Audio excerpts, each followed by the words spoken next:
The state government has said that they're going to crack down on misleading price guides and boost transparency for buyers with some new laws that they are looking to introduce to Parliament. Here is New South Wales Minister for Better Regulation and Fair Trading, Anoulack Chanthivong, speaking to the ABC a little bit earlier this morning. One, all advertised listings now must actually give a price or a price guide. That is, you can't put on your ad call agent, put in submission, expressions of interest. You must give a price. The second bit to support that is the price that an agent advertises must be substantiated by a statement of information. How did you get that price? Usually a good comparable analysis of similar properties within the locale, within the near neighbourhood, would give a pretty strong indicator of what that property is worth. And then thirdly, of course, we're really jacking up the fines here. That is, it's going up 5 times to $110,000 or 3 times the agent's commission. So there's no loopholes here in the penalties, which we believe will be a really strong disincentive for agents to get involved in this. So I think, set a price, provide evidence how you got that price, and if you're caught doing this, then the fines are going to be significant, and it's really not worth it. Anoulack Chanthivong, the New South Wales Minister for Better Regulation and Fair Trading, speaking to the ABC a little earlier today. Let's get a local perspective on this.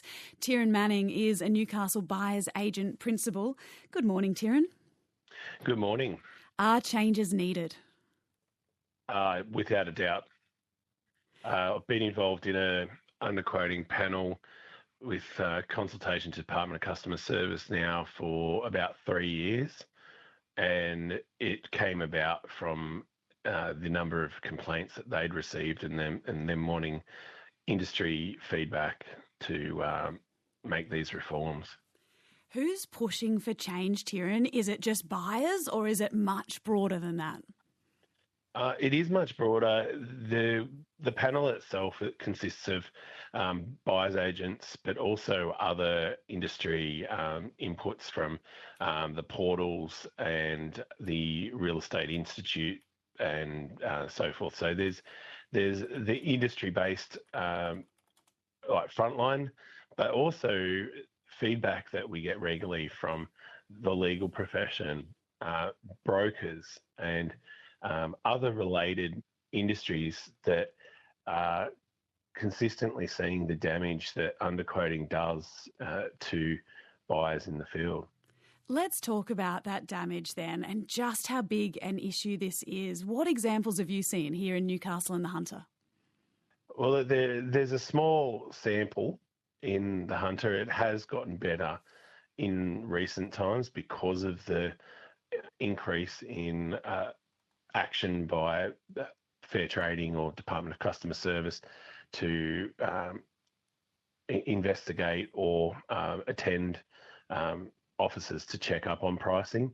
However, I've seen examples. I attended an auction recently where a guide was $750 and it sold for $1,010,000. There was clear comps, in my opinion, that could have justified a higher guide price than that. That post went on my own socials and I ended up taking it down because I had that much feedback on it. I just got tired of having to keep checking all the comments. It just went out of control. So the sentiment locally is, particularly with buyers, is they're just fed up with it. Like, I'm getting buyers that are actually withdrawing from their searches completely before they even engage a buyer's agent because they're just so defeated. The auction example you give is an interesting one, isn't it? Because it's a question of how you get some obligation on the vendors to, for example, make sure that the reserve is tied in some way to that advertised price guide, which at the moment there's no obligation to do so. No, so that is something that I think in other states they've implemented, where you can have the vendor's reserve attached to the estimated selling price, and it can't be more than 10% variance. In New South Wales, there is no obligation on the vendor to disclose their reserve until auction day to the agent. So they can go either way. One where the agent can be surprised on auction day that the vendor wants significantly above what's been marketed without telling them. But also the problem with underquoting is it's a tool that's been trained and taught to agents to increase the number of potential bidders at an auction, create that sense of urgency, and then the auctions that I've attended and bidded at, where I've opened bidding, where I've seen value, there's gone from double-digit bidders to myself and maybe one or two others. And that's where you've got 10 people that are standing there with their jaws on the ground going, why have I wasted the last 2 to 3 weeks investing emotions and finances into a property that I could have never afforded? And that's the thing, isn't it? The emotional investment is very real. So too the financial investment to get to a position where on auction day you are in a position to bid. So if we look at that state government, they're drafting legislation right now. What needs to be in there to see real change in the industry? Well, one of the things that I'm most looking forward to is one of the things that I put forward several years ago, and that's name and shame. So that's my rough description of it. But basically, food providers have something similar in place now, where if they get a fine for a dirty bench or leaving rubbish out or food out, they get put on a publicly available list that people can check and see if they're been fined and choose whether they go to that business.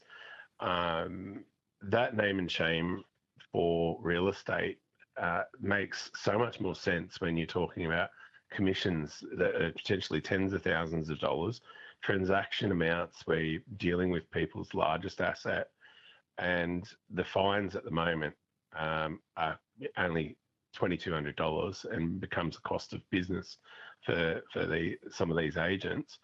This would put them on public notice that this is someone who is misleading consumers by advertising at a price that is underquoted, and it is for those that have already been fined. That's one of the ones that I was really most keen on. Then the fine amounts is an obvious one as well. $2,200 was basically referred to within the industry as a cost of doing business. We're speaking to Tiron Manning on 1233 ABC Newcastle. Tiron is a Newcastle buyer's agent principal.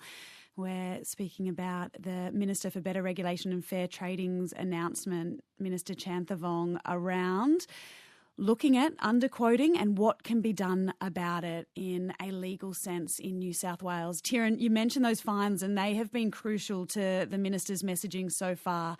How important is that commission element to those fines to make sure that they have an impact? And as you say, paying a smaller fine doesn't just become the price of doing business. So the larger fines will definitely impact a business by, if it's a multiple of 3, that means that they're going to have to transact probably 3 times that to make up for that one fine. But the other proposed things that I think I've mentioned in the roundtables myself was about education. So there's only a handful of reasons why underquoting occurs. 1, it's been done to deliberately mislead. 2, the agent doesn't know what they're doing and they can't price the property. 3, they're not familiar with the area. So you've got those reasons there. If they're doing it deliberately mislead, yeah, they need to be fined.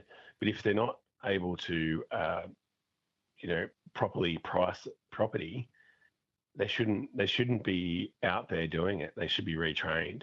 How do you distinguish, though, between underquoting and what could be a very successful marketing campaign from the agent? So this is where the statement of information should help as well. So, and they've got to sort out what needs to be done at where and what time those figures are quoted, because there's sometimes where I hear about a property's coming to market and it could be months and months, and in that time things could have transacted that can completely change an estimated selling price. So that statement of information is a list of comparable sales, and they need to have reasons as to why they've included those in there, and not just it's within 2Ks. It supports the estimated selling price that I'm looking to put on the property. They need to have sound reasoning as to why they've selected that property. Now, in regional areas, it will be a problem where distances are broader and that, but in regional areas like further out of even just Newcastle LGA, underquoting doesn't happen to the extent that it does within the Newcastle LGA. And it's been a bugbear of mine for quite some time. I've tried to sit down with the MPs for the Newcastle electorate and Wallsend electorate, where buyers have been most affected, but because I don't live in their electorate, they don't want to talk about it. So these kind of issues need to be taken up by the state MPs to represent the people that are getting damaged the most, and ultimately affecting people getting into housing. Some people just are staying. It's not good for their mental health as well when they're going through this process of being churned. Yeah, the biggest purchase you make in your life for so many of us, and a stressful process at the best of times. Tiron Manning, thank you so much for joining us today. Not a problem. Anytime.